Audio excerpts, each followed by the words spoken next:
concludes our series relating to astrotheology. And we hope that a few points have been made with sufficient clarity to suggest that the subject offers a key to the interpretation of ancient lore, and at the same time reminds us that the principles and values involved in the teaching are as valid today as they were thousands of years ago.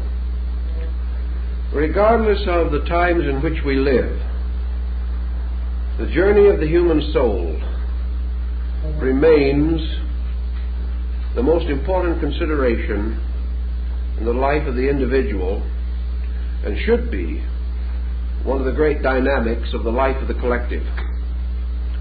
Until the human being senses again his citizenship in space, until he realizes that his destiny is not fulfilled in the small cycle of immediate experiences with which he is familiar, we cannot hope to develop a long-range perspective capable of impelling us or inspiring us to a course of constructive conduct.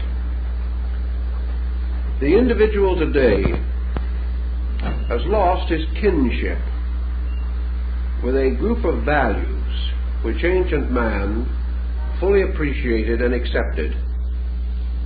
He saw himself as part of a vast living organism. He sensed that all of space was populated with rational creatures, beings whose lives and thoughts might be infinitely beyond the comprehension of man. Yet these beings existed, and their thoughts and lives were valid experiences in nature. Old-time scholarship sought to adjust man to the universe, whereas the modern thinker seeks to adjust the universe to man. This is not reasonable nor essentially possible, because man is not the axis of the vast plan which moves around us. Man is part of that plan, but the plan has its own destiny. Man is involved in that destiny, but he cannot control it, nor is he the principal factor in the purpose of existence itself. Thus, by a proper modesty, by a gentle humility, by a recognition of the importance and dignity of the human estate, without exaggeration or distortion, we achieve something that is important. In religion and philosophy, particularly in recent centuries, man has become too important. He has become important in a self-centered way. He has become too egotistically significant. And in the emphasis upon himself, he has failed to emphasize his relationships with the larger world of which he is a part. Until he has proper perspective, he cannot cooperate adequately with any purpose greater than his own personal interest. Now today even we recognize larger purposes. We recognize such desirable ends as world peace. We hope to see ultimately the end of poverty. We would like to see universal enlightenment. We would like to have a factual statement of human equality. We look for the time when prejudice and intolerance will cease, and that the individual will live in a better kind of world. He cannot attain these ends, however, unless he becomes conscious of the machinery of progress, and unless he becomes willing to adjust his own personal desires with those larger motions by means of which collective goods of one kind or another can be recognized. realized, attained. The ancient man, therefore, looking around and seeing the universe, saw it as a vast house. He saw it as a house in which there were many rooms, many departments. He also recognized life unfolding in this great structure as being composed of innumerable parts, no part actually more important than another. Some parts more advanced in their present growth, some more humble, some lives rudimentary, others apparently approaching the completion of their spans of growth. But these various differences were quantitative rather than qualitative. An ancient man recognized a common life which he had to respect, which he sought to understand, and which he did not wish to violate. We say, for example, that ancient man, when he hunted for food, he killed animals, but he killed them to live himself. He killed them to feed the hungry. Ancient man never killed for sport. He never killed for the joy of destroying. Ancient man also never built merely in order that he might create with his hands. He built with a dedicated purpose. The things that he did, he sought to make important through the help of his gods, through the dedication to his religion, to his faith. His every art and science was dedicated. His own life was dedicated. We may wonder then how it happens that so dedicated a people did not attain the end which they desired. That is, that they were not able, through dedication alone, to achieve the securities that we still seek. One of the reasons, perhaps, why they were unable to succeed totally was that, like all of us, they were in processes of growth. Even today, there is no such a thing as total achievement. An achievement is as of now. But the individual who attains the fullness of today will be deficient in the things of tomorrow. Progress goes on. The individual cannot, from the imperfect level of his own realizations, achieve to ultimates. He must grow and build and restore and repair. He must go on struggling towards the greater goal, which can only come through the greater unfoldment of himself. So our forebears long ago on the plains of Babylonia or Syria, or in some ancient mountain fastness of northern Asia, looking out upon the universe, experienced first of all kinship. The universe was not strange, it was near, it was not terrible, it was tremendous but not fear-inspiring. It was vast, but this very vastness challenged man to grow rather than to surround him with fear. And so enlightened peoples began to reach out in friendliness to the stars. They did not populate the firmament with evil beings, but with great good powers. And they sensed these good powers as forever protective and paternal. They sensed these powers as contributing continuously to the well-being of every creature that existed. And by the time Egyptian civilization had arisen, we see this universe in which we live strangely charted, mysteriously organized into planes and levels and spheres and departments. There were worlds within worlds, wheels within wheels, as in the story of Ezekiel's vision. Man saw the universe as a vast structure of evolving life and saw himself moving through this structure. One of the most difficult problems he had to face in his ancient seeking was the fulfillment of his yearning to share with life, to share with the total experience of existence. This perhaps was the beginning of mysticism. Certainly it was the beginning of man's seeking, when man went forth alone into the night to fast and to pray and to meditate, to ask the presence or ask awareness of the powers which he felt were around him and within him. Primitive man did not believe that all his deities were far above the sky. They lived in the earth and in the rocks around him. They lived in the mountains and the valleys and the trees and the waterfalls. He had this wonderful sense of the nearness of the creative agencies. We've lost this because man finds nearness only to his own kind or to the strange, complicated world which he himself has fashioned. As a result of this lack of nearness to large things, this lack of ability to go out and simply contemplate and feel, man has become a highly neurotic creature. Some psychologists like to tell us that ancient man was also neurotic. He probably was to a degree. But had he been as neurotic as we are, it is questionable if the race could have survived.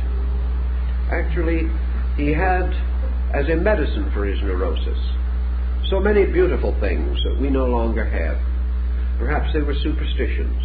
Perhaps we feel that we have outgrown them, like the fairy tales of childhood. But whatever it is, we have lost the beautiful.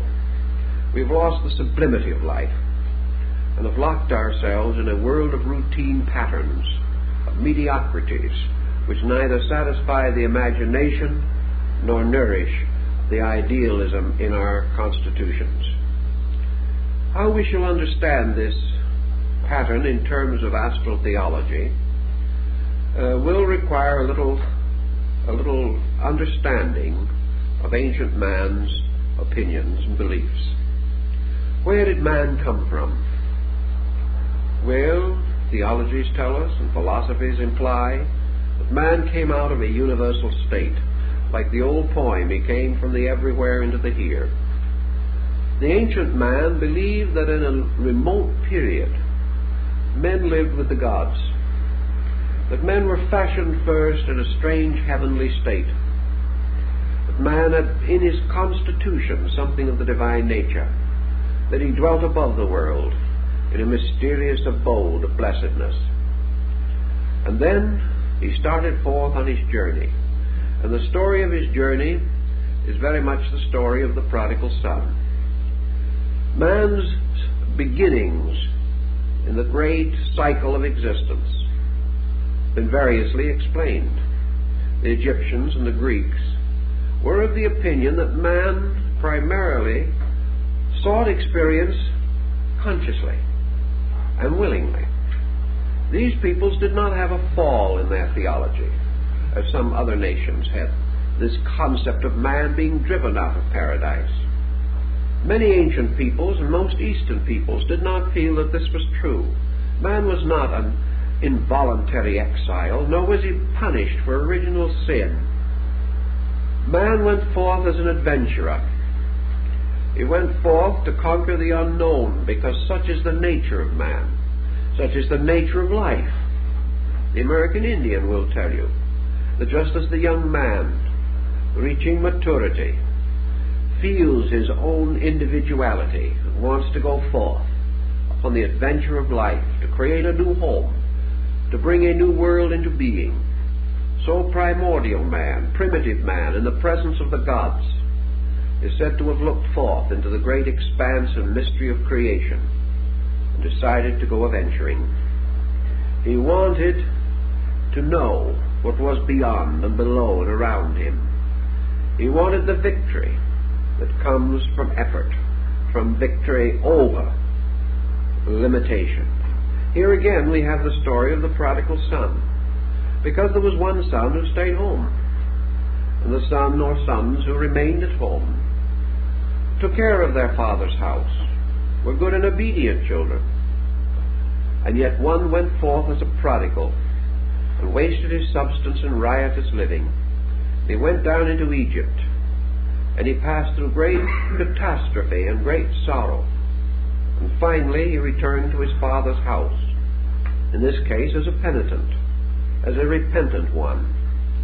And the father was so happy that the return of his son that he caused the fatted calf to be slain to form a banquet.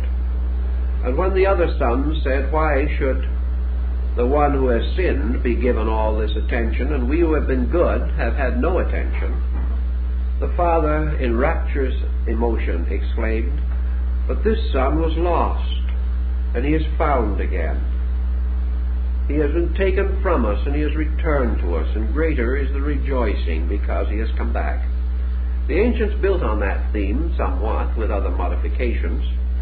They held that there was something more important than being happy forever. And this more important thing was to go forth and learn. And behind man's great cycle of progress and growth was not the arbitrary bolt of lightning or the flaming sword, but man's instinctive and native desire to go forth and learn. We are all learners. We are all seekers. Life is a questing after value. Life is a release into manifestation of potential strength and power. Life is man gradually gaining victory over ignorance and death and darkness. Life is a kind of game, a sublime divine game. And in this spirit, ancient man faced it. He faced it as he faced the day, fully recognizing its hazards and its dangers, but also realizing that every hazard was a potential victory. Every danger was an opportunity to be greater than circumstance. These thoughts, then, according to ancient doctrine, sent man into the great mystery of the world, sent him forth out of the state of innocence into the search for virtue, out of ignorance into the questing of wisdom, and out of a static potential into a sphere of dynamic potency which he had to conquer. So man is out conquering. He has gone forth upon the mystery of self-knowing, of understanding, of gaining all the strength in himself. Therefore, according to the Scripture, he will in the fullness of time be greater than the angels, because the angels did not go forth in this great search for self-knowing and self-becoming. But in the old ways, these various steps that were taken were not regarded as we regard them, as stupendous episodes, as great problems to be greatly considered, any more than the growth of the child was a great problem. It was taught that the child was going to grow up and be a child no more. That sometime maturity would take the place of childishness, and all growth and education and preparation were toward maturity, toward self-integration, towards complete personal acceptance of the burden of individual existence. These things were behind the Greek legends and the Hindu and Chinese legends. And so man stepped out of the mystery of the heavens into the strange circles of the spheres. He began to experiment with the problem of life existence in itself. And the first thing he had to do before he could function in any sphere or any world, he had to fashion for himself some kind of a body in that world. He could not move from one state of matter to another, or from one state of energy to another, unless he had an instrument within himself by which he could be attuned and adjusted with the new state into which he was passing. The old philosophies tell us that when man moved downward out of his original state, he did not cast off his divinity.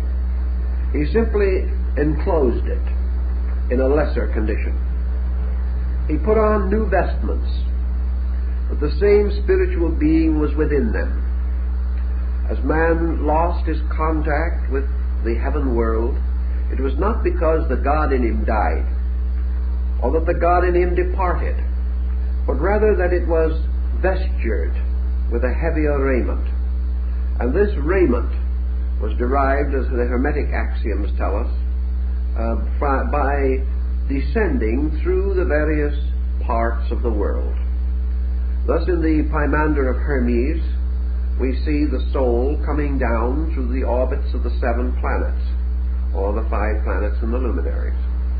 And as the soul entered into the state of each of these planetary cycles, the god, or the keeper of the planet, bestowed something upon the soul.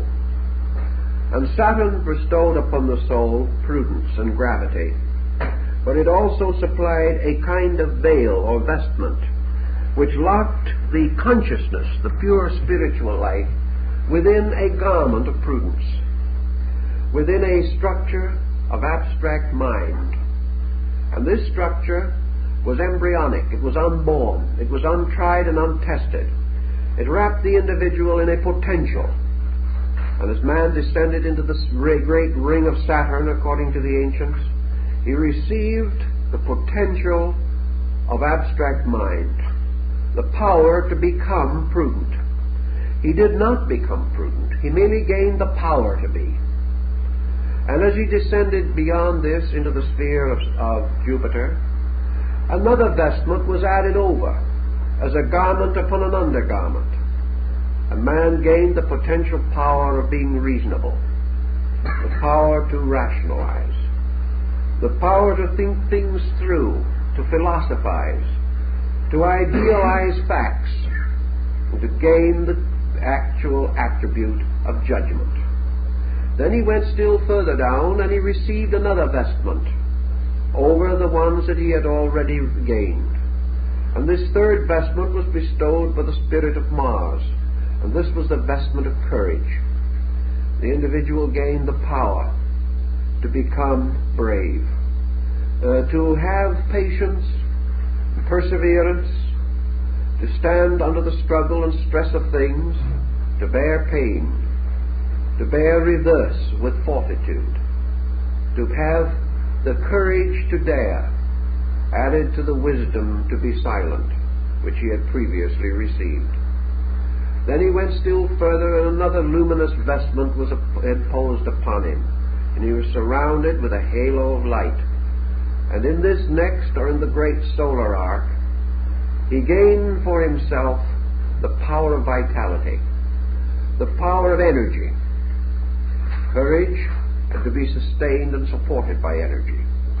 Without energy, man's courage remains locked hopelessly within himself. Energy becomes necessary to courage. But he gained this mysterious thing that is said in the Bible. The breath of life was breathed into him, and he became a living thing, a living being. And his life came from the sun. And his life made him a dynamic creature, rather than merely the patient bearer of ancient mysteries. And from the sun he passed on downward still further, and he received from the guardian of the gate of Venus, he gained the mysterious power of beauty. He gained the ability to love, the ability to sacrifice with great tenderness of affection, the strange and wonderful ability to forget self in the service of the beloved. And this vestment of love was placed upon him, not as a mature instinct, but merely as a garment. And then he went still further downward into the mystery of things, and he came to the orbit of Mercury. And here was given to him skill and cunning, and the ability to use his hands, and to fashion and to fabricate things. And he was also given quickness, and according to the Greeks, wit was bestowed, so that he might bear the rest with patience. Without a certain wit, without a certain humor in his own consciousness, without a lightness from somewhere, all these problems and burdens might be too heavy for him. And then he came down into the orbit of the moon, and here imagination was bestowed. And imagination was the power that was sometime to break all the bounds and boundaries that held him, and to give him freedom and release into a larger life. And thus well covered with 7 raiments, one within another, until he was burdened and loaded and heavy with garments, and was now obscured so that he could no longer function easily, or even be aware of his ancient birthright of freedom and airiness and liberty. He was then, according to the Greeks, caused to fall downward into darkness, into the mystery of the sphere of generation, which is the earth.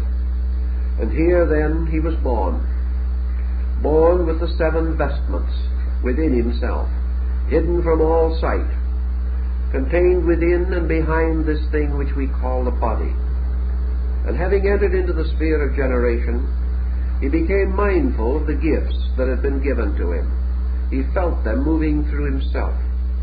He did not understand them, but each of these vestments was a power of his soul, a power of consciousness within him, an attribute, an aspect, an adornment given to the soul by the stars, in order that the soul might find its way back home again. And so in birth, man, heavy with the gifts of the gods, which had become a darkness upon him, a burden rather than a release, was carried by the very weight of these divine gifts into the sleep of spiritual death, which we call physical awaking. And then begins the great problem of growth. Each child, growing from infancy to maturity, passes gradually through unfoldments, and these unfoldments are the releasings of the potentials of the soul. One by one, the locked attributes, the vestments given by the gods and planets, begin to become active through the manifestation of the individual. And little by little he comes into possession of the 7 powers of the planets in his daily life. He does not know exactly what these powers are, and most of all, he does not realize that in a strange way these powers are all restrictions upon himself, because his pure consciousness has been continuously restricted, and what we call the gifts of the planets are actually limitations imposed upon us by these conditioned psychic pressures and factors. Thus man, adorned with all these benefits, is really the victim of his own adornments. He is less than he was in the beginning, because he is no longer free to express his natural consciousness. So he goes from the cradle to the grave, and in the course of life he learns to use these various attributes which he possesses on the physical level of life. He gains skill in judgment in some cases, or he becomes prudent, or his courage is sufficient, or his skill is great, or his imagination is strong. His affections may be ardent, and his vitality may blaze forth in the number and multitude of his achievements. But all of these things represent only physical expressions of these attributes. The mysterious vestments, the gifts of the gods, are still locked within him.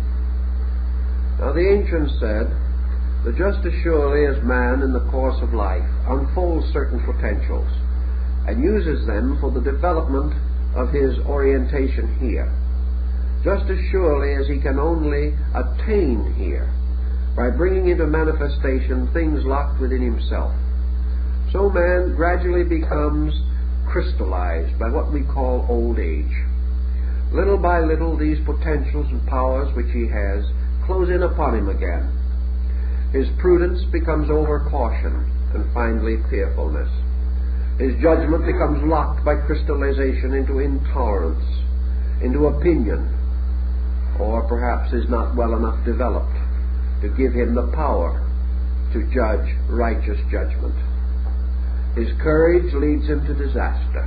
He becomes not brave but audacious, and in such allows his ambitions to pervert his principles.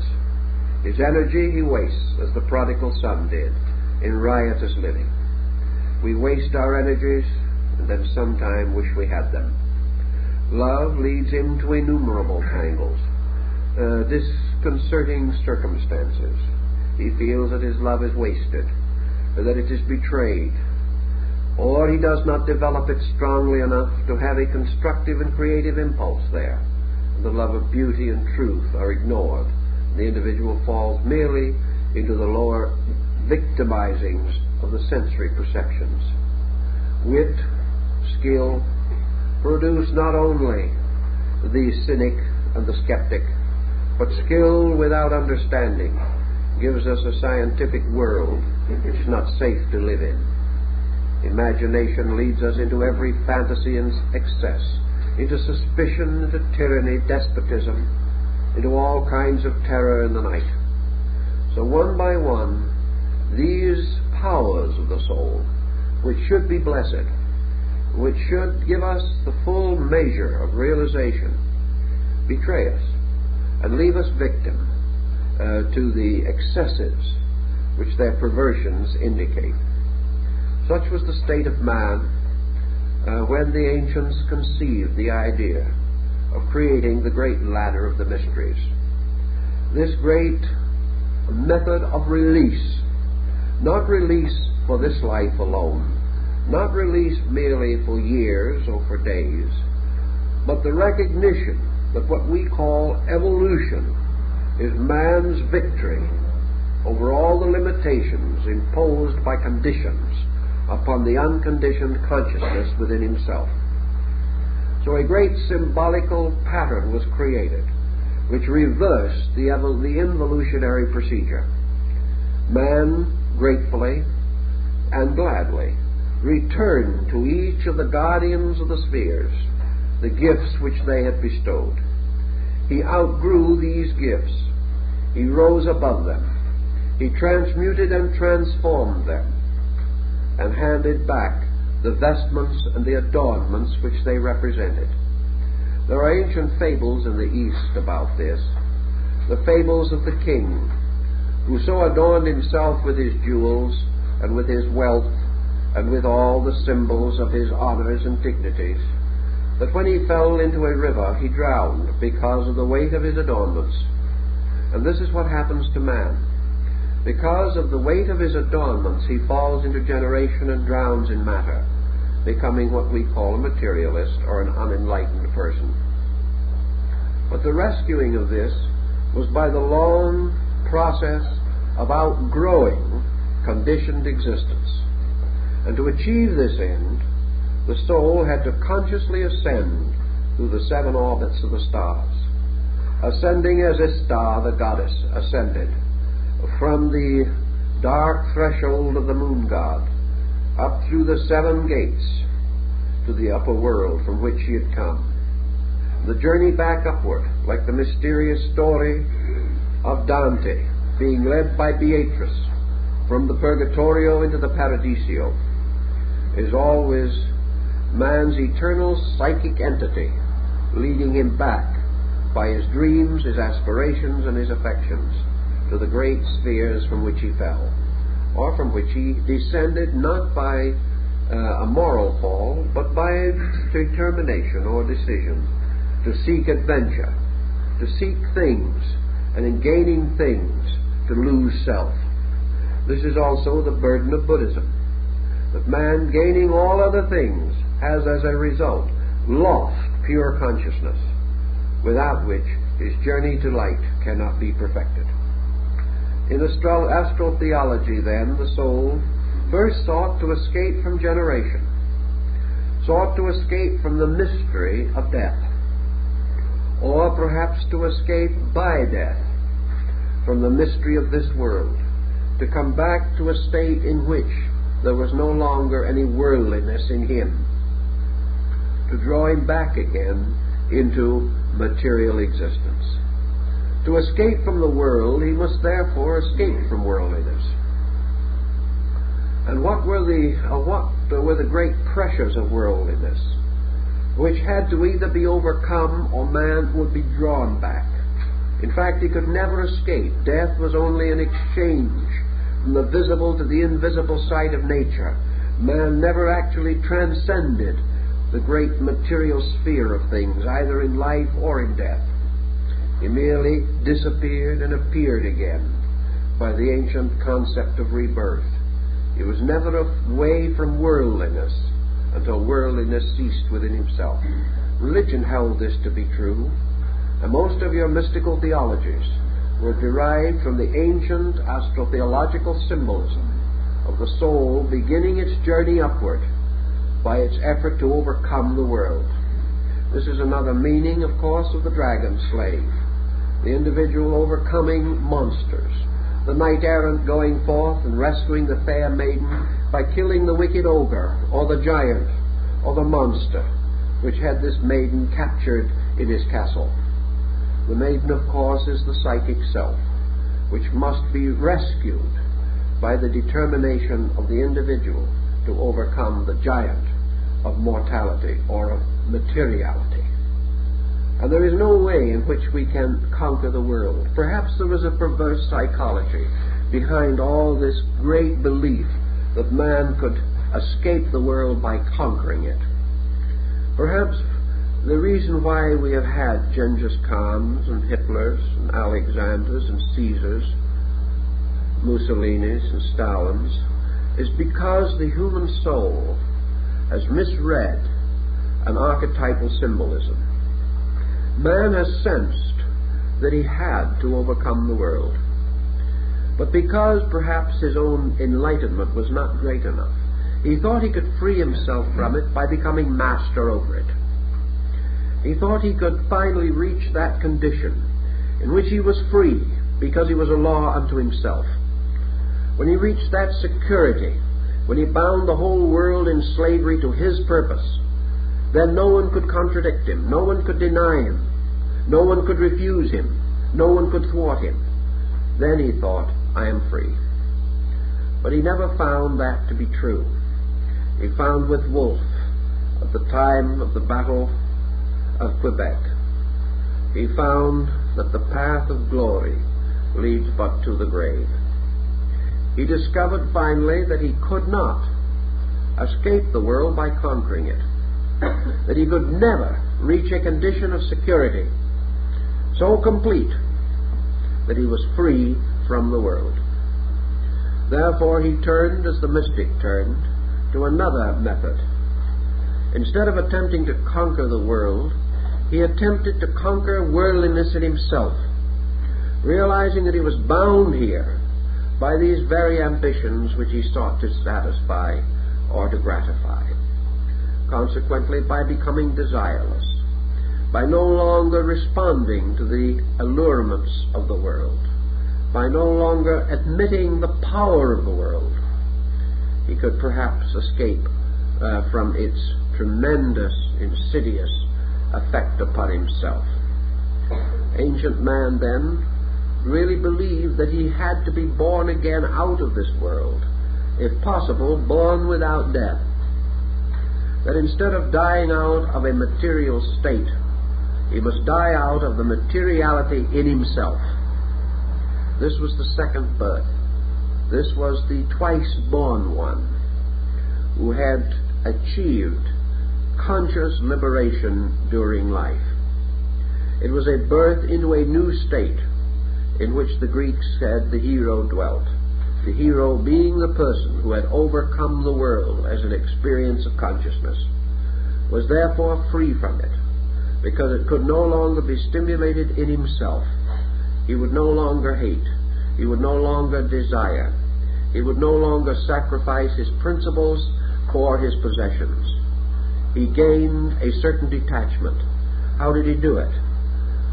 Usually by becoming internally conscious in some way of something superior to the world. He could not escape while he believed in the world.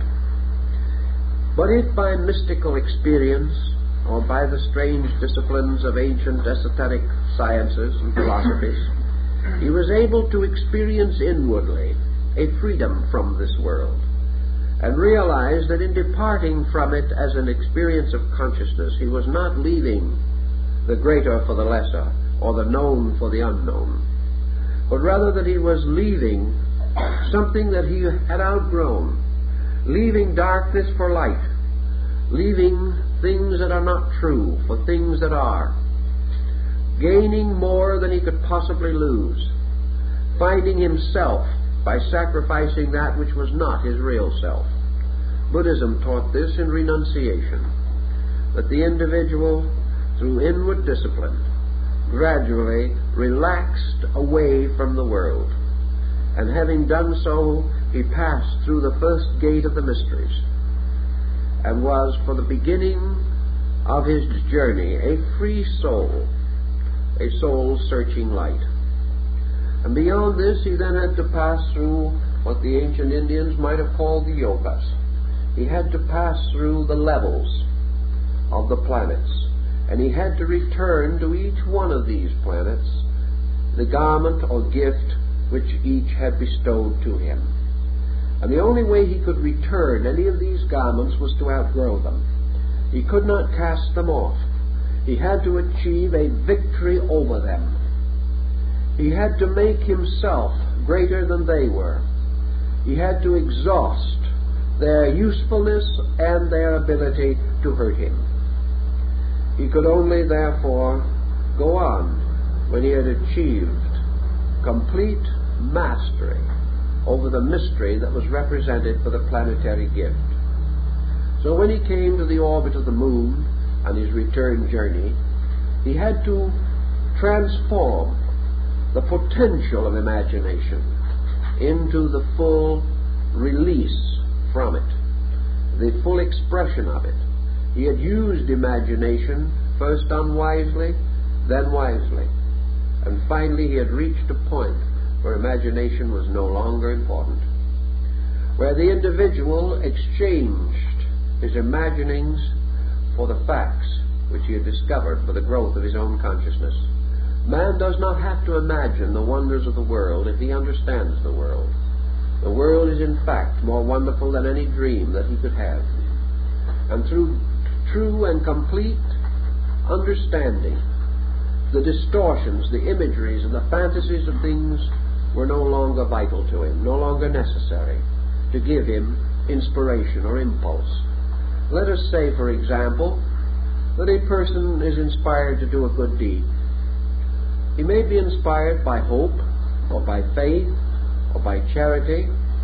He may imagine all the wonderful outcome that will follow this good deed, and therefore he is strengthened to do it.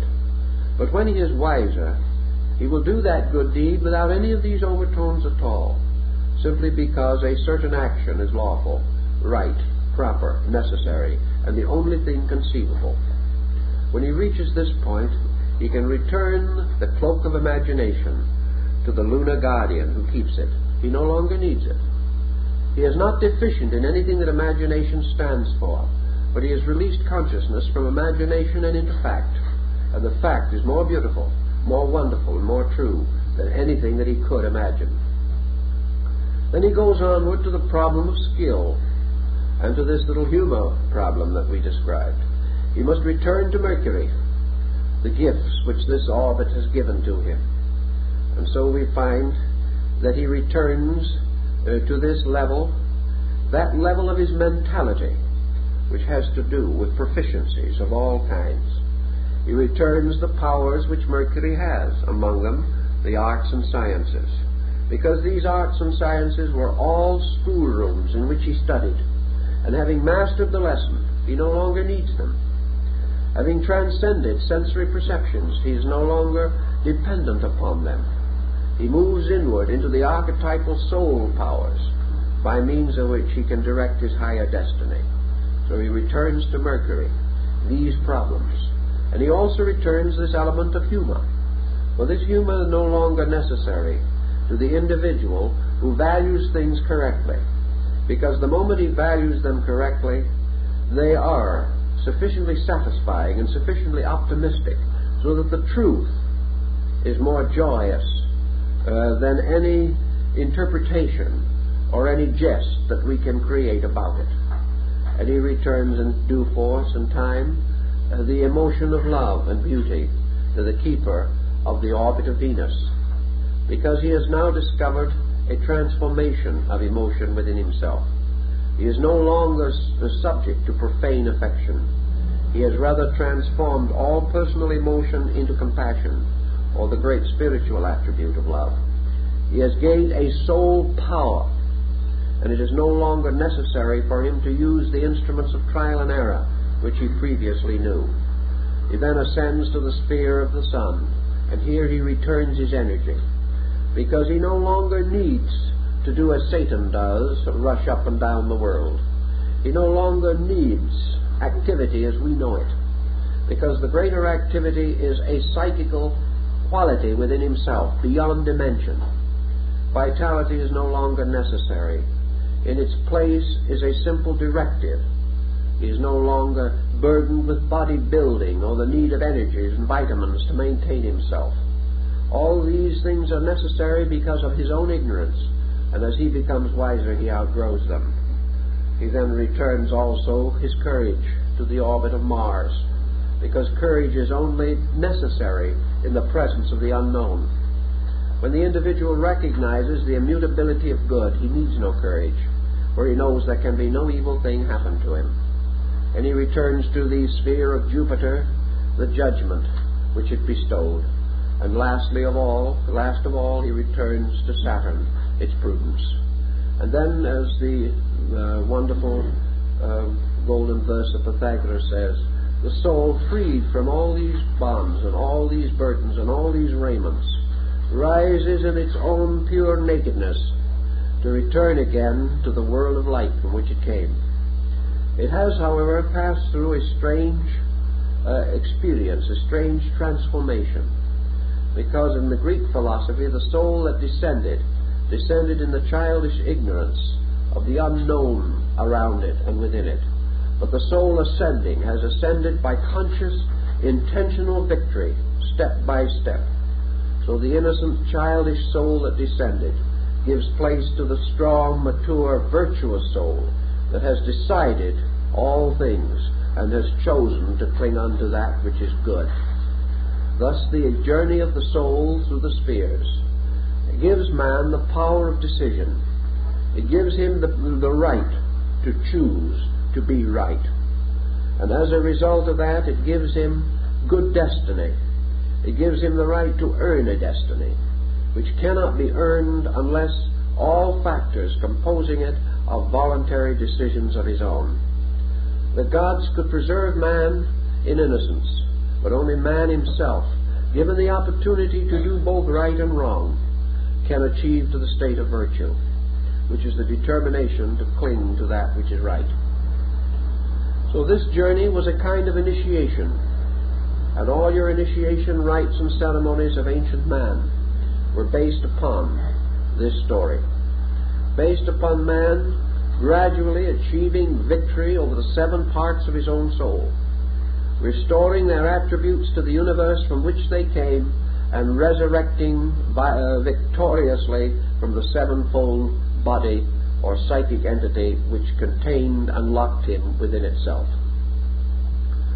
Now in China we have another interesting simile, which was also well known to the ancients. Namely, every time at the service of the fortunate New Year, during the great period of the Manchurian emperors, the streets of the Forbidden City, the great wonderful road of state in Peking, was strewn with the sand of Gobi to connect the imperial city, the vermilion city of the emperor, with the temple of heaven of the fortunate New Year. And here, in simple white robe, on the day of the ceremony, the emperor, alone and unattended, walked the yellow sand of Gobi from the imperial palace to the altar of heaven. And here, before heaven, he made his offerings. Here he offered himself as the living sacrifice for the well-being of his people. And in this ceremony it was said that he followed the will or dictates of the ancient emperor Shanti, the imperial heaven. For this emperor, who was more or less the golden emperor of the sun, walked the wonderful gold sand, the strewn band of the zodiac. And the great annual journey to the feast of the fortunate New Year was part of the astronomical mystery in ancient China. We've already mentioned the perilous journey of the sun through the signs of the zodiac. Among the Greeks and Persians particularly, this perilous journey was again revived in connection with the human soul. The soul or psychic self was therefore regarded as performing 12 labors. A man in his journey through the great spiritual year of his destiny, the year composed of the length of time that took him to move from ignorance to wisdom, from mortality to immortality. Accomplished this by means of 12 labors, and these were the labors of Hercules, and they were also the mysterious voyages of Simdad the sailor, and they are contained very beautifully concealed, but quite clearly stated in the Odyssey of Homer. These legends and fables were all derived from the mystery rituals. In the Egyptian rites there were 12 deities, 12 ancient gods who sat in judgment. These 12 gods passed upon the virtues and vices of the human soul. They were the testers, the triers, the guardians, and only those who could pass successfully the examinations given by the 12 gods of the old road were permitted to pass on into the blessedness. Now these 12 gods or guardians of the old road, of course, relate to the solar mystery. And as man became a little more sophisticated in his astronomy and a little more aware of the mystery of the year, he likened his own spiritual cycle of life to this story of the annual journey of the sun. So man started out with the firm conviction that this mystery revealed to him the things he had to do. For the old question is asked again and again, what must a man do that he shall be saved? And this problem of being saved to the ancient meant that he must be worthy. Salvation comes from the same word as salary. That is, we are paid a salary. A salary to the Romans, as the word salary implies, was a payment in salt, because the Roman soldier was paid in salt, a very valuable and important and useful commodity. And the payment that he received in salt was called his salary. Now, salvation comes from the same thing. It means well salted. And it also means that those who are saved are the salt of the earth. Because salt is also the most ancient thing for the preserving of food. When they didn't know what to do with it, they put it in brine. And by putting it in brine, they could keep it indefinitely. So salvation meant to be kept in salt. Now, we have hardly that idea of it anymore, but it has its useful points. Because if the salt shall lose its savor, wherewith shall it be salted? And in the Scriptures we hear a great deal about it. Now, in ancient days of royalties, particularly in England, they had a very large salt cellar. It was a symbolic one that looked more like the trophy that you win when you do a particularly good round of golf or something of that nature. A trophy cup. The salt, the great salt, might be 2 feet high, and it was placed on the baronial table. That is, it was placed on the table of the nobleman, dividing those who sat above the salt and those that sat below the salt. And great people sat above the salt, and common humble people sat below the salt. And the interesting point was that the sign of poverty was that you did not have enough salt. The salt was a luxury at one time that belonged very definitely to the great and the privileged.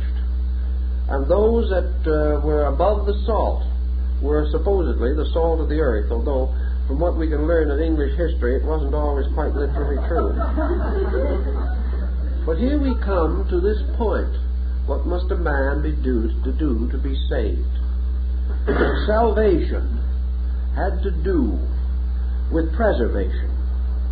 And preservation had to do with man performing certain dangerous tasks and surviving wonderfully these hazards and these tests. And in order to achieve these ends, he had to show his courage.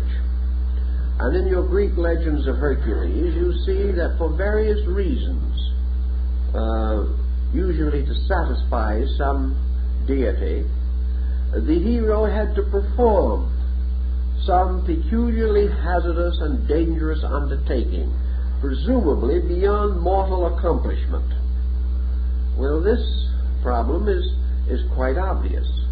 The attainment of even a reasonably enlightened standard of living is almost beyond human accomplishment. It is little short of a magnificent example of heroics of some kind. We do not see the swords flashing or the helms with their brilliant plumage. We do not hear the crash of battle, but every achievement that we make is a struggle against pressures, struggle against a many-headed hydra. Whereas we lop off one bad habit, 7 more grow from the blood.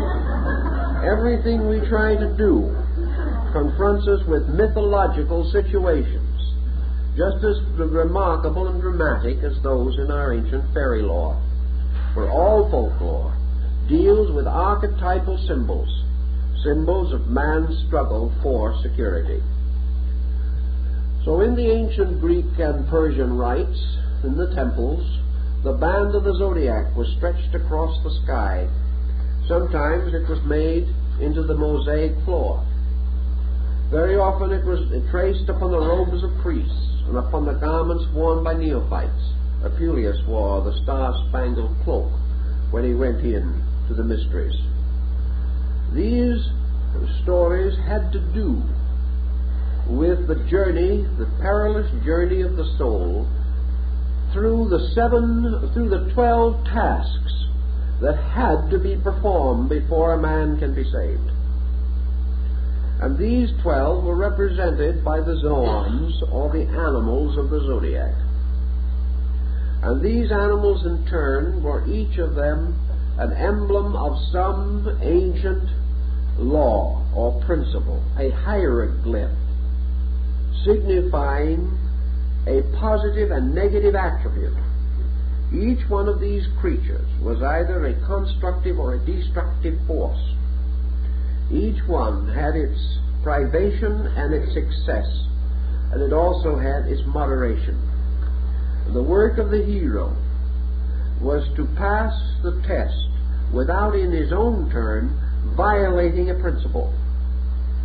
If he violated one law in order to keep another, he became hopelessly involved in a labyrinth. The great trick was not to win primarily. The great achievement was to win without having done anything that would cause a loss. In other words, you could always slay your enemy, but how to overcome him without hurting him was more difficult. You could always be angry at evil and oppose it, but how to oppose it without being evil yourself, that was more difficult. How to end sequences of causations without setting new ones in motion doing it. How to so conduct oneself that the correction of one evil did not engender 10 more. How to solve the mystery of the Medusa.